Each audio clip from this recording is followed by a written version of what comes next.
Okay, you're playing you're on your 2600 on Stella, and you had a game going. You have X number of points, and you don't want to lose your spot if you get killed. So how do you prevent it? Well, you can press your F9 key to save, F10 to go to a different slot each time, press F9 again to save it again. But there's a much easier way. It's called Time Machine. And you invoke it just by pressing the Shift T key. Now the Time Machine interface is pretty straightforward, but let's take a look at it. That's the number of saves in the game, in the buffer. The longer you play, the more games you have. This is the current save location in the buffer. When you drag the sliding bar right here, you can go and find a certain place in the game. Now you can barely see them, but there's 4 minor ticks, which is simply quarterly divides of the buffer. It could be, like in this case, maybe just 10 between these two buffers, or it could be more depending upon how many total saves you have. But they give you a reference point so you can click and see where you're at in the buffer, move back and forth by dragging the line to each one of those to examine whatever saves at that point. And then moving on to the row of buttons below the bar, the first button is what it says. It just simply turns it on and off. You don't want it running, turn it off. There's no reason to turn it off, though. It doesn't impede your game progress. This one closes this dialog at the bottom of your screen, and you go back to gameplay.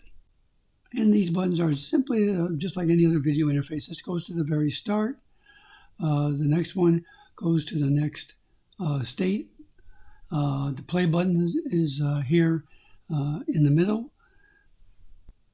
And the next button jumps to the next division.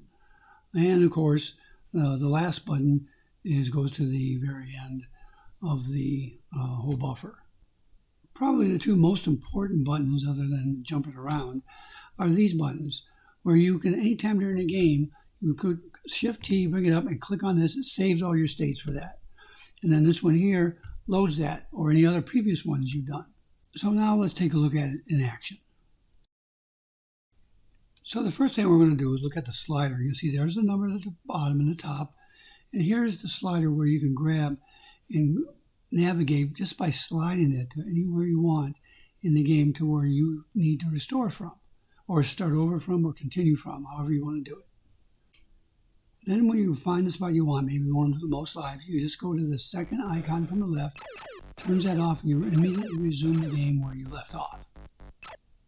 And as you continue playing, you can do this as many times as you need to go find that spot that you had the highest score, hit X and go back in there and try it again, or get that life back that you just lost. So here I am in Pitfall, trying to jump over things and get from one place to another. If I get to a place where I make a mistake, I can always fix that. So let's go over here and, I made the jump. Oh, good, alligators. So I'm going to go ahead and try and jump over these alligators. And I like to stop on their heads and take time to get across it. Sometimes I jump all 3. Oh, I fell in. So what to do? It's very easy. You press Shift T and you're in the time machine. And now I can scroll backwards in time to before where I got killed. And I have 2 lives left again. Let me back up just a little bit. Let me go back so that I have time to get ready to attempt again. So basically here I am back in time. I'll use the time machine, and I can go ahead and try to jump over the alligators yet again. Again, I haven't played this in a long time, and I'm not that good at it. I can do this as many times as I need by simply invoking the time machine and going back to where I think I can make it, or where I have the life back that I lost.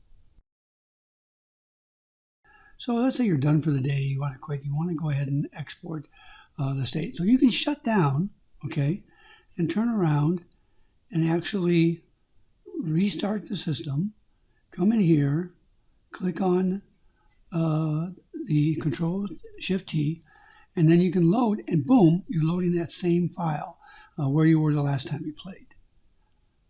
Now that's great if you want to play Pitfall again, but what if you want to play something different?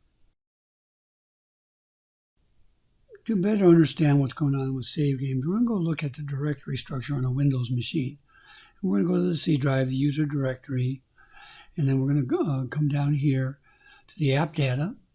And if you look in the local where you might think it is, where it's saved stuff, it doesn't. It actually have chosen to put in the roaming.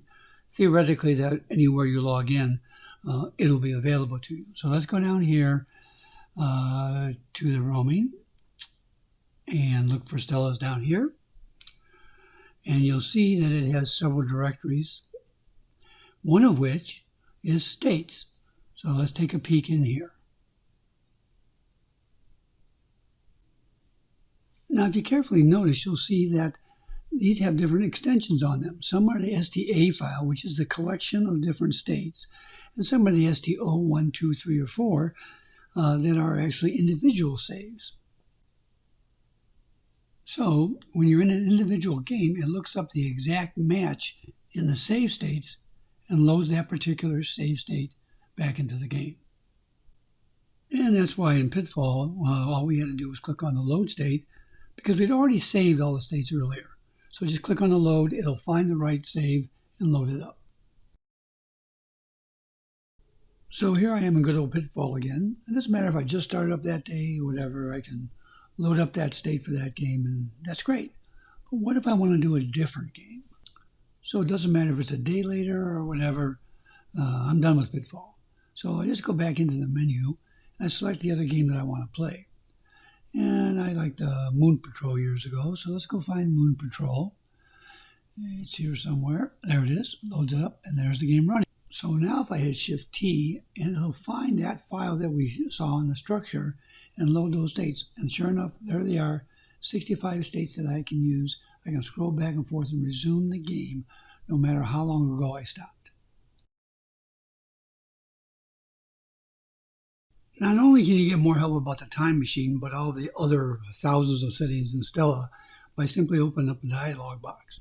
You know, it's up here in the little corner up here. If you click on that, it'll take you directly to the website for the developers.